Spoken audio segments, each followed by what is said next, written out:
बिस्मिल्लाहिर्रहमानिर्रहीम। अस्सलामुअलैकुम। गरीब किसान का अपनी बीवी से बेहद प्यार।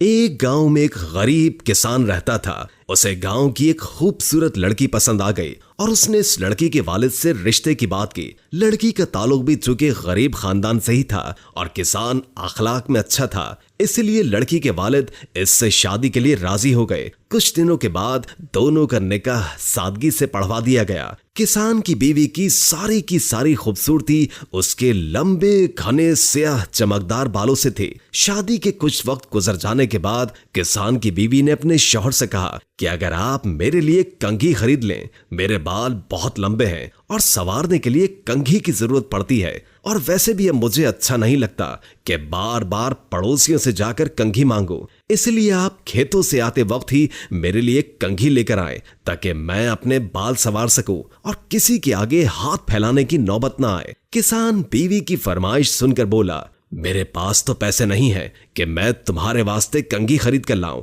अगर मेरे पास इतने पैसे मौजूद होते तो मैं अपनी घड़ी के पट्टे ना बनवा देता जो काफी वक्तों से खराब पड़े हुए हैं। किसान की बीवी शौहर के तंग हालात को समझते हुए चेहरे पर मुस्कुराहट सजाकर बोली, अच्छा ठीक है, कोई बात नहीं, आप परेशान ना हो, बल्कि बेफिक्र होकर चले जाएं, मैं पड़ोसियों से ले लूंगी। शौहर बीवी को समझाकर घर से बाहर तो निकल पड़ा, मगर उसे बहुत दुख हो रहा था कि उसकी बीवी ने पहली बार उससे किसी चीज की ख्वाहिश की थी और ये अपनी बीवी की ख्वाहिश पूरी नहीं कर सका। किसान अपनी घड़ी लेकर बाजार गया और घड़ी बेचकर अपनी बीवी के लिए एक कंघी खरीदकर जेब में डाल दिया कि बीवी को दिखाऊंगा तो वो खुश हो जाएगी। अब जब किसान घर को लौटा तो उसने देखा कि उसकी बीवी के लंबे बाल अब काफी छोटे हो चुके हैं। उसने बीवी से कहा कि तुमने ये अपने साथ क्या किया? वो बोली, जब सुबह आपने कहा था कि आपके पास इतने पैसे नहीं हैं कि आप मेरे लिए कंघी खरीद लें, तो मैंने अपने बाल कटवाकर वो बेचकर